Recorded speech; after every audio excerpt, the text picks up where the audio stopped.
dami. Kala mo naman nandito ang ultimate eh.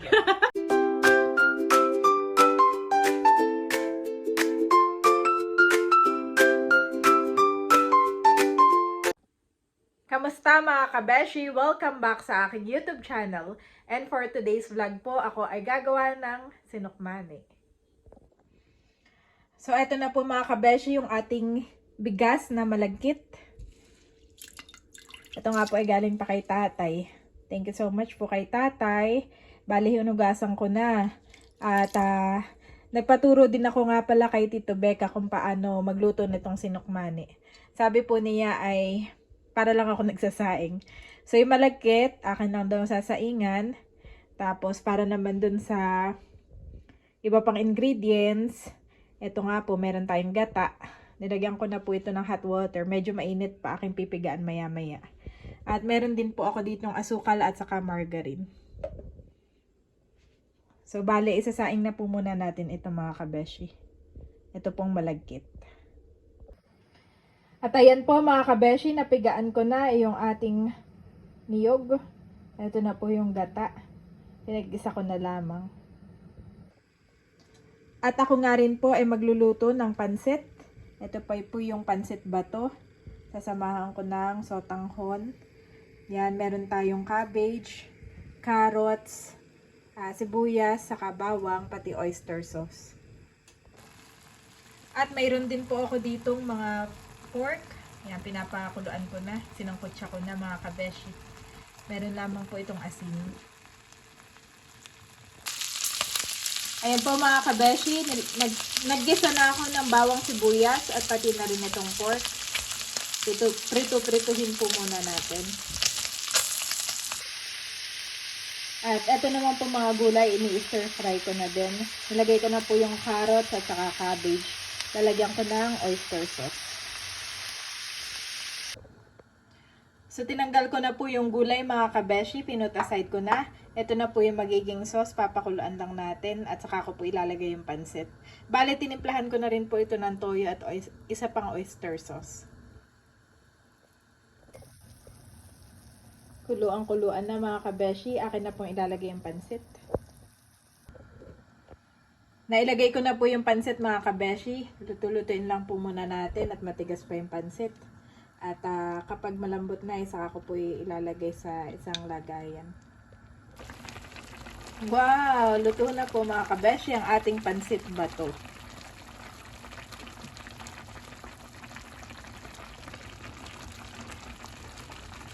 At ibabalik ko na po itong ating mga gulay. Sarap mga kabeshi. Tikman ko na yung pansit. Sarap po talaga ng pansit bato. At ito na po ang ating mga gulay, mga kabeshi. Wow, kain po tayo. Ayan mga kabeshi. Napadami po yata ang luto ko. Parang merong may birthday. At gawa ng ito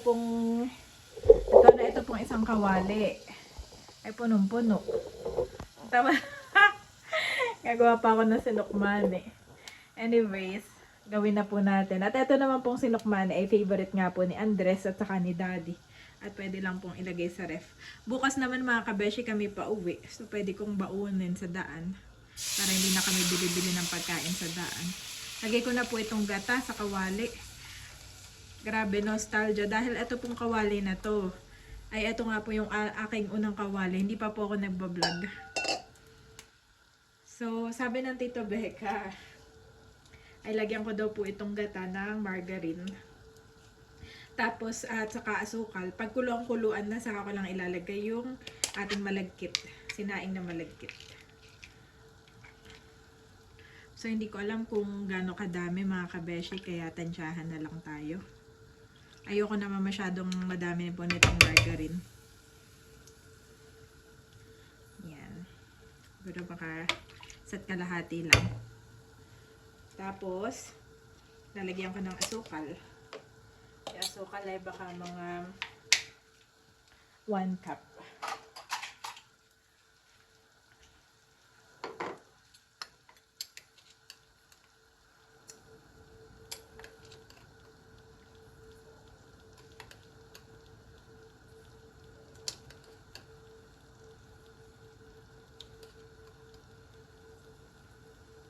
madami. Half cup lang po muna. Tapos pwede ko na may adjust yung lasa. Depende po. Okay mga kabeshi. Ang akin lamang pong haluin. At yung akin naman malagkit ay ano lang po, 2 cups.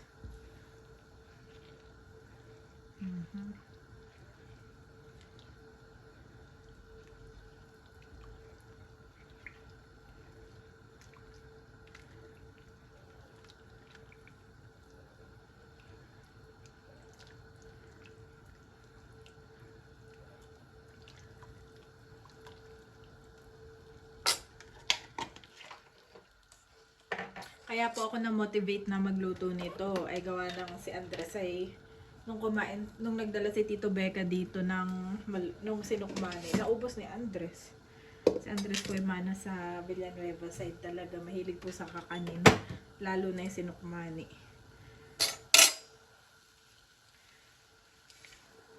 So ito nga po yung ating malagkit. Yan po. Ganda po ng ano, at saka mabango siya.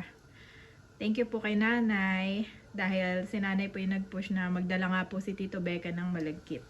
At syempre kay tatay dahil ito nga po itanim niya. Pinahingi po ito ni tatay nung Pasko. Ito ang kanyang papasko sa kanyang mga kapatid, pati mga anak. Ang malagkit.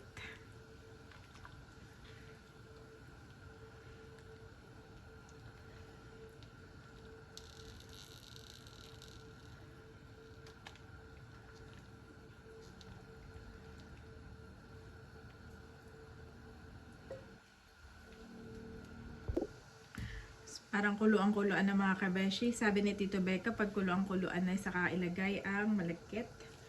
Kaya lagay ko na. Yan.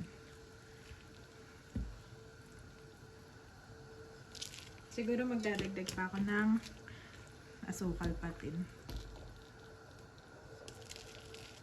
Wow.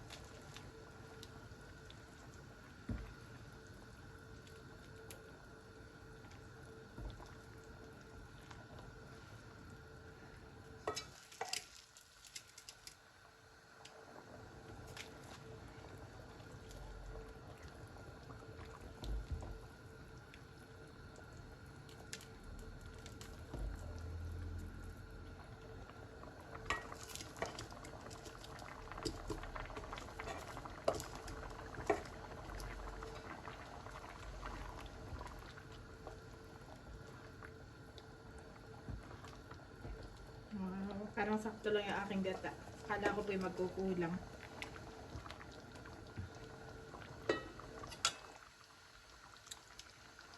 Tikman ko na. Tikman ko natin mga kabeshi.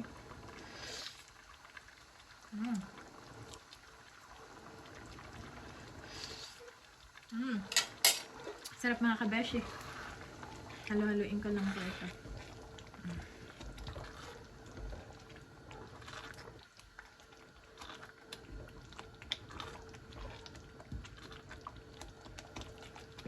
Sakto lang po yung tamis. Hindi na ako maglalagay ng asukal.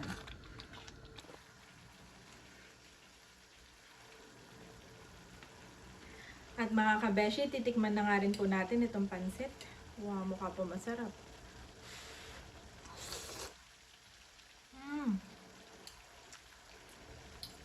Sarap mga kabeshi. Kain po tayo.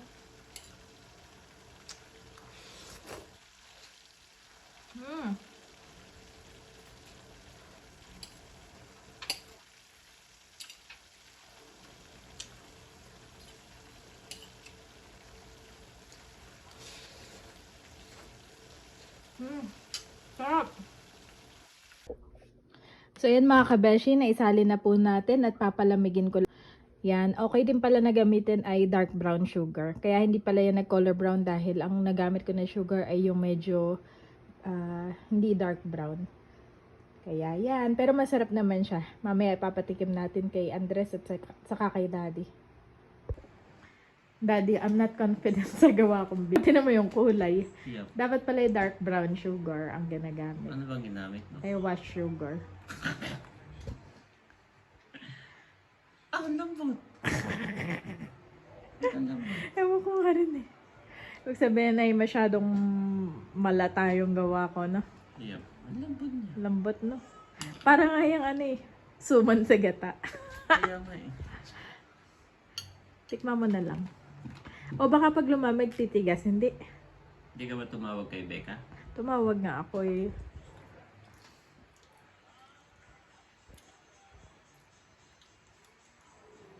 Ang lasa.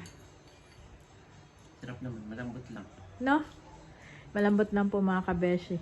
So, next time, ang napansin ko ay baka yung pag ano ko nung gata. Dapat yung gata ko pala ay kasi luto na yun eh. Yung parang mas maunti pa yung gata. Ang 2 cups kasi yung rice ay ang gata ko ito 1.5. O di kaya, dapat pinaka-ano mo pa. Pinaano ko pa, no? Pinatuyo-tuyo pa ng kaunti.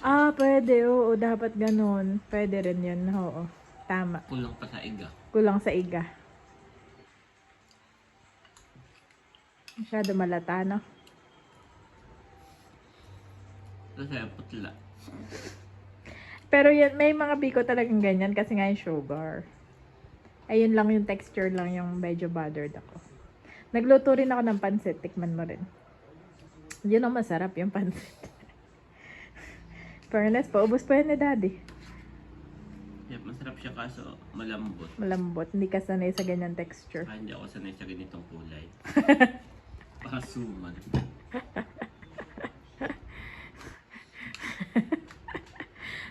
Napatulog mo yung mga bata. Kakatulog lang. Kanina pa. Okay. Thank you, Daddy. Pagliligpit daw po ako ni Daddy. Marami ako nagamit sa ano. Parang nga tayo may handaan eh. Tayo yung pansit ko. Ang dami rin. Saka tingnan mo yung ligpitin mo.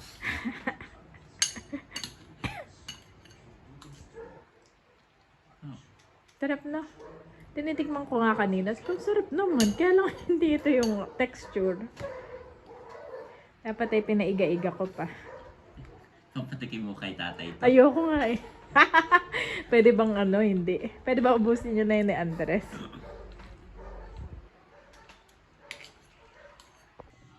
Kakagising lang po ni Andres. At eto na Andres, your favorite. Obo, si Bobby din pala. Makain na po si Andres. Nusubo-subuan ko. You like? Sarap? Sarap? Kuya? Bobby? After nito, papakainin ko naman po si Andres ng pansit. At si Daddy, paulit-ulit, masarap daw yung pansit. Hindi mo daw matatawaran ang sarap ng pansit.